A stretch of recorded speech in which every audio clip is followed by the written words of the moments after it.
মুসলিমের জন্য 31st night যে রাত্রটা আছে সেটাতে উদযাপন করাটা কোনোভাবেই শোভনীয় নয়, এটা উচিত নয়। আজকে বিভিন্নভাবে আমরা মুসলিম সমাজটাকে আমরা লেলিয়ে দিচ্ছি খ্রিস্টীয় কালচারের সাথে। দেখেন ভাই, এই রাত্রটা আমরা যেটা আজকে উদযাপন করতে যাচ্ছি বিভিন্ন বাজির মাধ্যমে, বিভিন্ন আওয়াজকে সমাজের মাঝে অশ্লীলভাবে ছড়ানোর মাধ্যমে, এটা খুবই নিকৃষ্ট কাজ এবং সমাজের জন্য খুবই একটি দুঃখজনক এবং হতাশাজনক। গত বছরের কথায় আমার মনে আছে, আমি তখন ঘুমন্ত ছিলাম, কিন্তু বাজির এত পরিমাণ আওয়াজ ছিল, আতশের এত পরিমাণ আওয়াজ ছিল, আমি ঘুম থেকে জাগ্রত হয়ে যাই, এমনকি ভয়ে কেঁপে উঠি। আপনারা সকলেই এ সম্পর্কে অবগত আছেন যে একটি শিশু বাচ্চা মারা গিয়েছে এবং ঢাকাতে এবং বাংলাদেশের শহরের কেন্দ্রগুলোতে, যেইগুলো জায়গাতে শহর আছে সেই সমস্ত জায়গাগুলোতে প্রচুর পরিমাণ ছোট ছোট পাখি এবং প্রাণীরা মৃত্যুবরণ করে থাকে। একজন মুসলিম হিসেবে কেন আপনি এই নিকৃষ্ট কাজের প্রতি ধাবিত হবেন?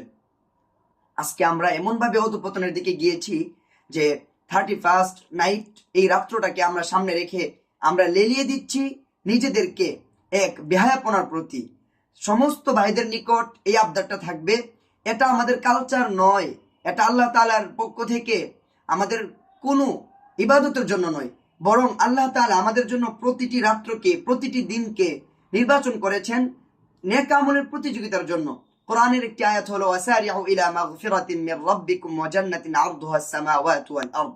পৃথিবীর মানুষ, তোমরা আল্লাহ তাআলার ক্ষমার দিকে দৌড়াও, তোমরা একে অপরের সঙ্গে নেক আমলের প্রতিযোগিতা করো। হে ভাই, আপনি আজকে যে 31st নাইট যে রাতটা উদযাপন করতে যাচ্ছেন, এখানে আপনার কি নেক আমলের প্রতি আগ্রহ? আপনার কি আছে এখানে?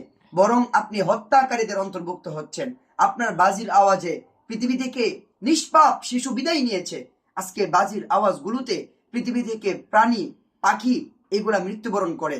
এজন্য আমরা মুসলিম হিসেবে আমরা এই সমস্ত নিকৃষ্টতম কাজ থেকে বিরত থাকব। আমাদের বাসা বাড়িগুলোতে বৃদ্ধ বাবারা আছে, মায়েরা আছে, যাদের হার্টের সমস্যা, এই সমস্ত আওয়াজগুলো তাদেরকে ভীষণভাবে ক্ষতিগ্রস্ত করে তোলে। এজন্য যত ধরনের বেহায়াপনা থাকতে পারে, এই সমস্ত বেহায়াপনাকে আমরা, যাদের সাধ্য আছে, আমরা সেটাকে প্রতিরোধ করব। আমরা যারা দায়িত্ববান আছি, আমরা নিজেরা নিজেদেরকে সেই সমস্ত জায়গা থেকে গুটিয়ে নেব। আমরা সেগুলা পালন করব না।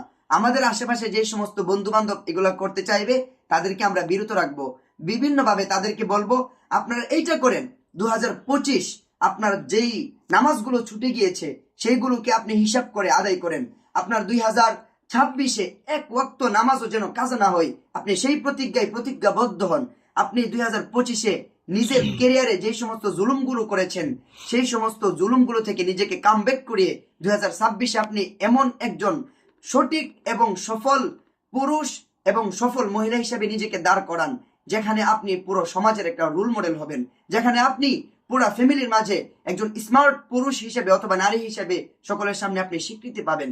আপনি 2026টাকে এমনভাবে গঠন করেন যেখানে আপনি প্রতিটা সময়কে মূল্য দিয়ে দিয়ে, প্রতিটা সময়ের একদম সঠিক গুরুত্ব বুঝে আপনি প্রত্যেকটা দায়িত্বকে আদায় করবেন এবং 2025-এর যত অবহেলা আছে সেখান থেকে কামব্যাক করে আপনার নিজের জীবনকে, নিজের জিন্দিগিকে, আমলগুলোকে আপনি সঠিকভাবে উদযাপন করবেন, আদায় করবেন।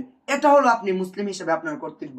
এইভাবে যত ধরনের বাজে বেহায়াপনা কাজগুলো আছে, আল্লাহ তাআলা আমাকে এবং সমস্ত ভাই ব্রাদার বন্ধু বান্ধব যারা আছেন এবং যত ধরনের মানুষ আছেন সবাইকে আল্লাহ তাআলা গুনাহ থেকে হেফাজত করুক। এই রাত্রিতে বিভিন্ন ধরনের ফিতনা ফাসাদ থেকে আল্লাহ আমাদেরকে হেফাজত করুক। আল্লাহ তাআলা আমাদেরকে খাঁটি মুখলেস বান্দা হিসেবে কবুল করুক, আমিন।